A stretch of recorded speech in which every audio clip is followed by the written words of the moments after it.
Jó estét kívánok mindenkinek, Önök a Krónika Live újabb műsorát látják. Ezúttal Rédai Attila kollégám lesz a beszélgető társam, meghívott vendégünk pedig Benke József erdőmérnök, és a téma az a medve ügy, a medve kérdés, ami sajnos folyamatosan aktuális. Mai hír, hogy Gelencén egy 8 éves gyereket sebesített meg egy medve fényes nappal az utcán. Szerencsére a hírek szerint nem nagyon súlyos a sebesülése a gyereknek, de azért a helyzetet nyugodtan nevezhetjük drámainak. Ennek ellenére az én véleményem szerint sajnos ez a kérdés még nem került annyira nagy súllyal az országos közbeszédbe, az országos média előterébe, mint amennyire kellene. Ellenben természetesen az erdélyi magyar média és az erdélyi magyar közbeszéd az nagy előszeretettel vesézik ki ezt a témát. Arra mindenképpen jó lenne figyelni, hogy ha ez az ügy nem lesz országos méretű, akkor vélhetően egyelőre továbbra is a saját kis rózsaszín buborékunkba fogjuk ezt elemezgetni, és az nem biztos, hogy megoldáshoz vezet. Tehát ugye itt, ha úgy tetszik, akkor mondhatjuk azt, hogy a 24. órában vagyunk, tehát mindenképp egy megoldásra lenne szükség, és ehhez sajnos arra is szükség lenne, hogy az országos román média ezt megfelelő súllyal kezelje. Egyébként egyre több most már a hír a különböző medvetámadásokról, de még nem érzem úgy, hogy megfelelő súllyal lenne jelen ez a téma. Attila, hogy látod te a medve helyzetet jelenleg? És főleg próbáljunk elmozdulni a megoldás irányába. Hogy látod a megoldást? A megoldást a szakembereknek kellene mondani. A szakembereknek kellene meghatározni, hogy mi a tennivaló, hogy pontosan milyen intézkedések. Ez egy szakmai kérdés. Tehát én amit látok az, hogy egyrészt ugye a nyilvánosságban teljesen rossz irányt vett a téma beállítása. A román országos médiában, mintha úgy tűnne, hogy itt ezek a szekúlyok, ezek a székelyek itt hadakoznak a medvékkel, és még a medvék állnak nyerésre, legalábbis ami a nyilvánosságot illeti. A politikum a zöld lobbira hallgat inkább, és közben elsikkad a lényeg. A szakemberek nem tudnak dolgozni. A szakemberek nem tudják ellátni a feladatukat, azt, amit meg kellene csinálni, nem tudnak megcsinálni. Tehát itt évek óta nincs, ez olyan, mintha a közúti infrastruktúra terén is, sajnos ugye ezen a területen is azért bőven vannak hiányosságok ebben az országban, nem tömnék be a gödröket az úton, vagy hagyják a hidakat leomlani. Ott ugye, hogyha úgy történik, akkor rögtön megkerül a felelős, rögtön jönnek a munkagépek, hogyha leomlik a híd, és akkor másnap elkezdnek egy új hidat építeni, de addig is azért még sok idő és sok teszetoszaság történik.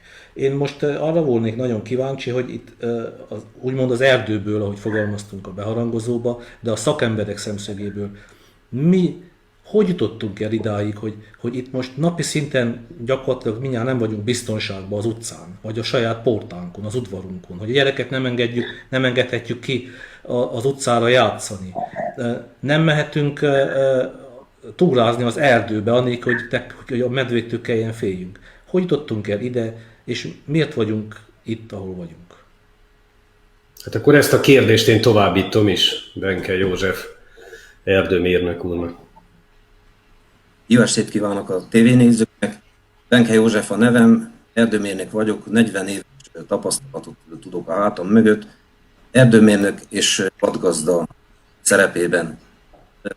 A nagy politika döntötte ezt el, és egy olyan nyugatról jövő irányzat, elneveztünk méregzöldnek, okkal, mert hát Németországban a Dunkelgrünnek csinálták legelőször, és itt, amikor bejött az országban egy gyenge politikával rendelkező országba, ugyanúgy, mint a a harmadik világban vagy fejlődő országban, ez a zöld lobby érvényesült. És mikor érvényesült? Bizonyos pontokban, amikor összeomlott a kormány, amit persze kihasználtak. Hát itt konkrétan nálunk, amikor a technokrata kormány lépett hatalomra, és egy új miniszterasszony, Pascal Palmer összeesküdött 6 méregzöld szervezettel, és gyakorlatilag egy ürüggyel letiltották a medvevadászatot.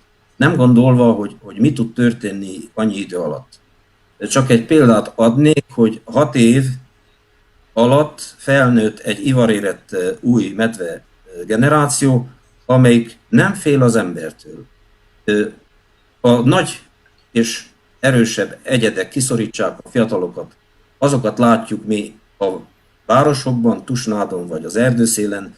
Az erdőszéle, az széle, ott jobb az élelem, és oda jönnek, oda terjeszkednek. Mondhatni, hogy a fajnak a diszperziója folyik keleti Kárpátokból minden irányba.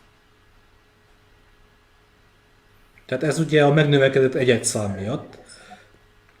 Igen, ez szakmai nyelven a faj diszperziója, tehát amikor ért egy szaturációs pontot az állomány nagysága, az élőhely már nem bír eltartani annyit, és akkor szépen terjednek. Ez ilyen az állat. Így van gyakorlatilag hogy annak dacára, hogy neki jó az élőhely, de már nem elég annak az egyedszámnak, akkor ők terjednek. Ez nem csak a medvénél van, más fajoknál is van. Lehet a fordítottja is. De itt ebben az esetünkben, ennél a vadfajnál a terjedés van, diszperzió. A faj diszperzió. Na de mi lehet mindennek az oka? Tehát ön ahogy fogalmazott, mi valójában a célja ezeknek a méregzöld szervezeteknek, hogy lehetetlenné teszi a normális vadgazdálkodás Romániába? Milyen cél vezérli őket? Miért kötik meg a mindenkori román kormányok kezét? Hát mivel, hogy Nyugat-Európában már nincsenek ezek a nagy ragadozók, és ők azt szeretnék, hogy Európában létezzenek ezek a nagy ragadozók, habár a farkas és a hiúz tér vissza, még a medve is tér vissza új élőhelyekre, visszatér, mert volt valamikor, de kiirtották őket. Na most a medve itt nálunk olyan populáció számmal rendelkezik, hogy túlzásban van, tehát túl nagy a populáció, de ez nem befolyásolja azt hát ki kell mondjam a szót, itt nem használták Romániában még, az öko-imperialista mozgalmat nem befolyásolja. Tehát a nyugati gazdag rákényszeríti a gyenge politikával rendelkező országokra az ők elképzelésüket. Én nem hittem ebbe a dologba ezelőtt 4-5 évig, de most már hiszem. És gyakorlatilag megértelenítik a falusi embereket, ez egy makropolitikai dolog, hogy menjen, költözön a városba, vásároljon a Kauflandtól. Hát én nagyon tragikusan látom, élet-halál kérdés most pillanatilag ez az egész. A tradicionális életmód megváltozott. Nem tudnak ezt a fenntartott, csak önfenntartó mezőgazdaságot, vagy az egyik napról a másikra a megéletés, vagy az állattartás, amelyik neki csak a napi szükségletek van. Ez felborult. Egy valakinek a tehenét megöli a medve, azzal együtt elment a borjú, elapadt a tejforrás, akkor egy egész láncolat. Ez egy dominó effektus. Sajnos így állunk. Nem hiszik, nézzenek utána. Én továbbra is rendkívül fontosnak tartom ebbe a kérdésbe azt, hogy azért az országos közvélemény miként vélekedik, hiszen valóban a zöld szervezetek rendkívül erősek és rendkívül kemény lobby tevékenységet folytatnak, de ha a közvélemény egy adott pillanatban átbillen abba az irányba, hogy itt tényleg egy rendkívül veszélyes helyzetről van szó, azért ne felejtsük el, hogy rengeteg román turista is utazik, vagy éppenséggel nem utazik most már olyan településekre, ahol medvék vannak, vagy ha odaér, akkor azért őt is bizonyos szinten elrémiszti az, amit lát, vagy nem tud este kimenni akár a hotelből. Tehát abban a pillanatban, amikor azért átbillen az országos, ha úgy tetszik a román közvélemény ebben a kérdésben, akkor úgy gondolom, hogy azért a politika is lépni tud. És még egy dolog, ami nagyon fontos lenne, hogy román szakemberek is jó lenne, ha megszólalnának ebbe a témába, hogy ne az legyen valóban, amit Attila is említett korábban, hogy az a kép alakuljon ki a a román médiában, hogy itt van, vagy a román átlagemberben, hogy vannak a székelyek, akik ugye alig beszélnek románul, és vannak a kedves barna mackók. Na most ebben a csatában nyilvánvaló, hogy a barna mackó lesz az imázs győztes. Tehát jó lenne, hogyha megszólalnának önhöz hasonlóan a kérdéshez értő román szakemberek is, akár a román médiában, akár a magyar médiában, tehát valahogy bekerülnének a sajtóba, és ők is elmondanák ugyanezt a véleményt, hogy ne maradjon magyar kérdés ez a téma. Én ezt kulcsfontosságúnak tartom. Nem tudom, hogy ezt hogyan látja, és hogy egyáltalán van-e kapcsolat román szakemberekkel például. Persze, hogy van. Hát ez most olyan összefogást eredményezett ez az utóbbi medvetámadások, hogy csak egy példát mondok. Amikor a tölgyesi támadás volt, akkor a román kollégák hívtak, hogy tudták, hogy Hargita megyében lakom, menjek, segítsek, fogadjak ügyvédet, bármit, és akkor persze telefonáltunk, és akkor én az emberrel is beszéltem, és ez a folyamat létezik. Ez nem csak az ilyen szociális médián, a Facebookon vagy valami, hanem rendesen tüntetések is voltak, vagy az előtti ilyen szimpozion találkozó, és készülünk nagyobb úgymond megmozdulásokra. Ez a sikertelennek tartom a 29. tüntetést, mert ugye az a 100 ember Bukarestben annyi volt engedve, most a következő valószínűleg nem ilyen lesz.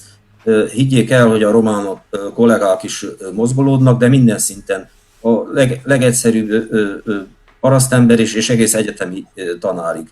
Annyit kell tudni, hogy a román médiában nagyon nehéz ezt így kimondani. Legalább két fő oka van. Az egyik az, hogy a zöldek szponzorálják a tévéket, és sajnos nem mennek át azok a műsorok, vagy egyáltalán nem hangoztassák, vagy az, amelyik egy kicsit olyan kankános tévé, azt pedig nem nézik annyira. De hogyha kimondok két-három, nem mondom ki, de két-három a legnagyobb tévék, azok zöldek, úgymond a zöld lobby által szponzorizáltak. Ez tény és való. Ez a fő oka. Ez változni fog, és remélem, hogy lesz sikerünk. Annak dacára, hogy nincs politikai akarat most, hogy őszire lenne úgymond intervenciós, mellett prevenciós medvekóta. Most kóta, ez egy ilyen szó, így használatos, igazából ez maximum intervenciós számnak lefordítani a román szaknyelvből. Van egy nemzeti akcióterv a medvefajra, abba bedolgoztam más 15 kollégával, és szinte kívülről ismerem, az megengedi, hogy történjen ilyen prevenciós, úgymond beavatkozás is. Van egy 2016-os tanulmány, ami tudná azt az ominózus, most már másodszor közbeszerzésre tett tanulmányt, ami elindul, de csak 2022-re adna a prevenciós, intervenciós számot. És ezt követeljük, akarjuk. Használják ki az összes törvényes, alapos, úgymond törvényeket és tanulmányokat, és a létezőt, hogy ősztől lehessen már komolyabban beavatkozni, hogy az állomány apasztó lépések történjenek meg. Mert ez az intervenciós, ez egy tűzoltás. Ez nem fogja megoldani az okát a problémának. Az oka a túlszaporodás, és azt egyensúlyba kell tartani. A vadgazda az a vadállománnyal dolgozik. A vadállományt óvja úgy, hogy hát orvadászat ellen tegyük fel, eteti télen, amikor szüksége van, és egyensúlyba tartja. Ember nélkül ez az egyensúly felborul. Nézzék meg, hogy ott, ahol a vaddisznók vagy szarvasok szaporodtak, óriási a vadkár tőlünk nyugatabbra, nálunk pedig a medvék szaporodtak el, és élet-halál kérdésé vált az egész dolog. Felborította a falusi életmódot. Ehhez most ugrok egy másik témába, hozzájárult ugyan a méregzöld lobby, ami a Facebookon kettébe szakította az országot.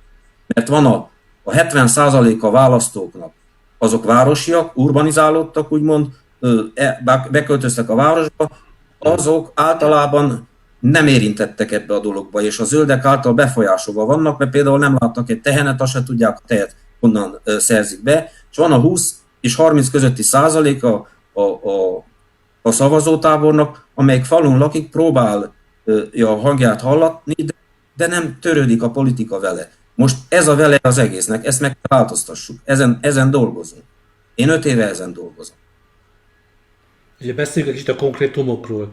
Tehát ön, amit most említett, ez az úgynevezett sürgősségi beavatkozásról szóló készülő jogszabály, ami elvileg egy sürgősségi kormányrendelet lenne, és azt tenni lehetővé, hogy azokat a medvéket, amik bizonyítottan veszélyesek az emberre, azokat lehessen tulajdonképpen kilőni. Igaz?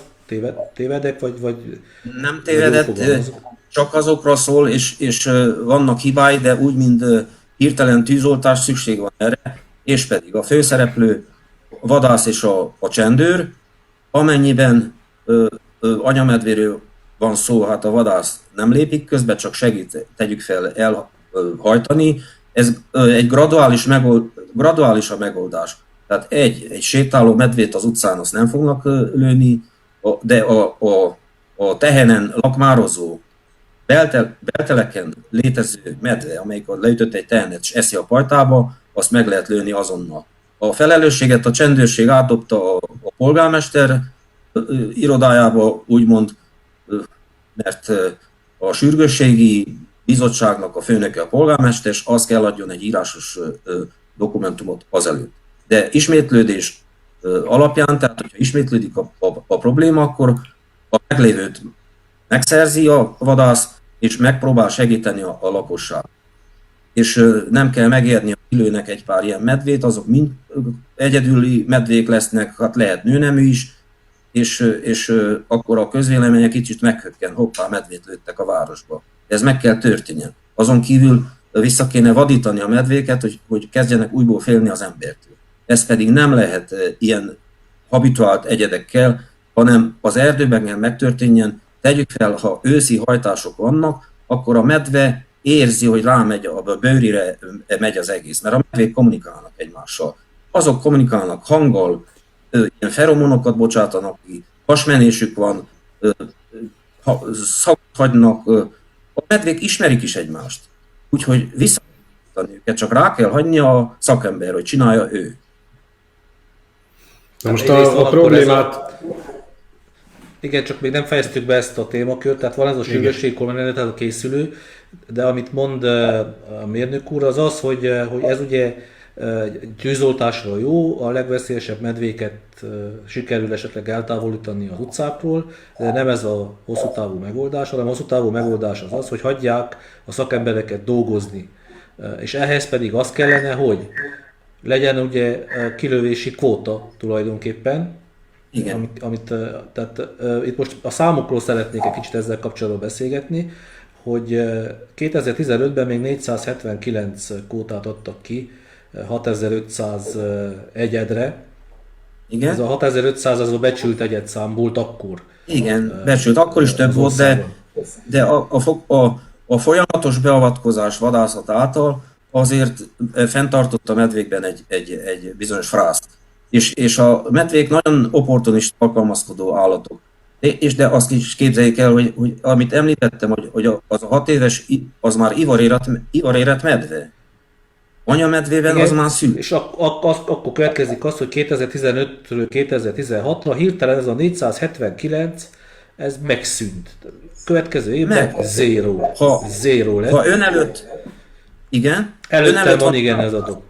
Igen. Hogyha megyünk lefelé az években, mert kívülről tudom ezeket a számokat már, ha az évi szaporulatot 500-ra számítod, és kivonod belőle az elütött medvéket, vagy meglőtt medvéket, hogy két évig tartott a 140-es kód. 2017-ben adtak 140-et, és 19-ben megint 140-et. Az kevésnek tűnt, tehát hogyha hozzáadjuk a szaporulatot, kivonjuk az elütött medvék számát, és még nem tudjuk, hogy hányat hurkoztak meg, smérgeztek meg az emberek. Hát itt bizonyítottan 8000-en felül van az állományszám, de gyakorlatban 12. De nem mindegy, hogy 12 000 van, vagy 8000, így is sok van. Nem tudunk kilőni több ezret egy évben. De mennyi volna az optimális? Az optimális szám, azt, ha én most megemlítem, hogy 4000, akkor mindenki szökni fog az égig, hogy ki akarunk lőni mi 4000 medvét a differenciát. Nem.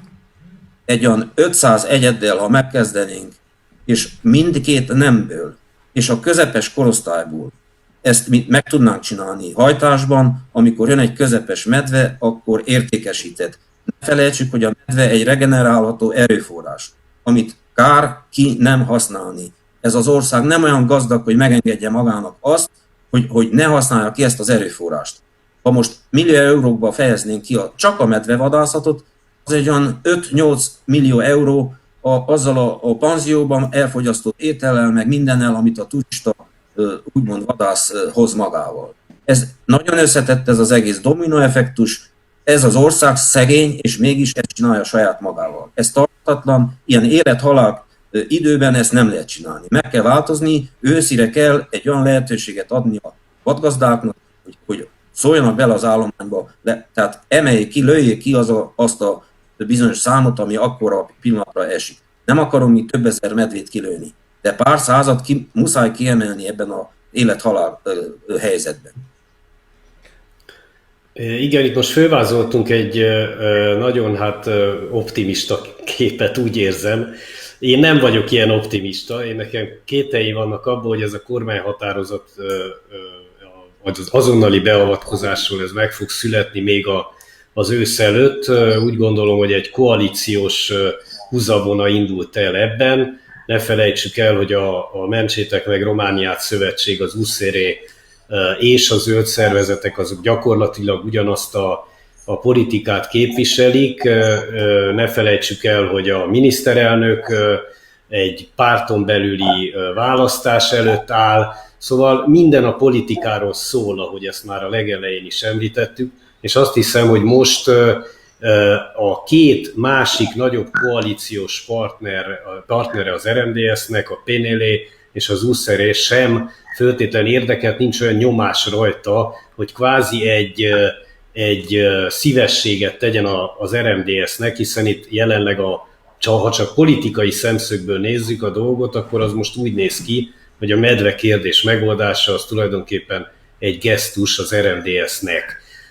Ezért mondom folyamatosan azt, hogy a legfontosabb az lenne, hogy a közvéleményt úgymond érzékenyíteni, a román közvélemény. Ne felejtsük el, annak idején nyilván, hogy a párhuzam erőltetett, de hiszen korán sem volt olyan drámai helyzet, de volt Bukarestben ugye annak idején a kóborkutya cirkusz, úgymond. Emlékszünk, hogy mekkora viták mentek, hogy micsoda óriási országos vita téma volt, hogy akkor most mit csináljunk a szegény kóborkutyákkal, hogy jó-e az vagy nem, hogy az utcán vannak, és aztán jött ott is egy drámai eset, ha jól tudom, egy gyereket haraptak halálra a kutyák, és aztán ott fordult meg úgy azért a közvélemény, hogy azért a kérdést meg lehetett oldani. Attól tartok sajnos, hogy itt is valami nagyon drámai, szörnyű helyzetnek kell még történnie, hogy ezt a politikai helyzetet ki tudja mozdítani.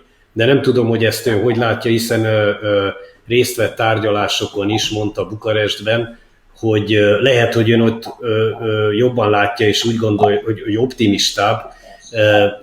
Ön szerint egyáltalán ez a kormányhatározat a gyors beavatkozásról, ez meg tud születni a lehető legrövidebb időn belül? Mert ugye a miniszterelnök egyelőre nem mondott egyáltalán igent a kérdésre, azt mondta, hogy ő neki még tájékozódni kell az ügyben. Két dolog, hogy a miniszterelnök mennyire bólint rá, milyen gyorsan, és egyáltalán technikai kérdés marad nekem, amit nem ismerek, hogy a parlamenti szünetben ki tudnak-e hozni ilyen sürgősségi kormányhatározatot. Azért el kell valamit mondjak még. Amikor nagyon akarnak valamit gyorsan kihozzák, és ez a pillanatnyi sürgősségi kormányhatározat, ami úgymond titkosított, én az első láttam. És abban van egy olyan, ami őven aluli ütés saját magának a politikumnak, és saját maga a párt, aki azokat bevitte. Van egy olyan cikke, hogy meg akarják szüntetni a vadászati törvényben azt a 6-os artikulust, amely kimondja, hogy május 15-ig a prevenciós medvekvótát ki kell adni. Ennek ki nem adása bűncselekmény. Ezt most azok, akik betették a törvénybe ezt, akár a saját pártunk is, ugyanezek most ki akarják venni. Ezt, hát mit mondjak, napják a hóci, hogyha ez megtörténik. Tehát az elmúlt 5 évben akkor valaki bűncselekményt követett el, nem? Hogyha nem adtak ki kótát. Hát persze, én be is pereltem más minisztériumot, név szerint Kosztél Alexét, és az államtitkárt az már a neve hirtelen nem jut eszembe, az a Gelu Puyu. A miniszter Kosztél Alexé azóta ilyen elfogadott, mint ilyen csúszópénzt, fém lemezeket. Ez a Gelu Puyu pedig, és azért kapta az alias Table nevet a Kosztél Alexé, most Jashiba tanácselnök.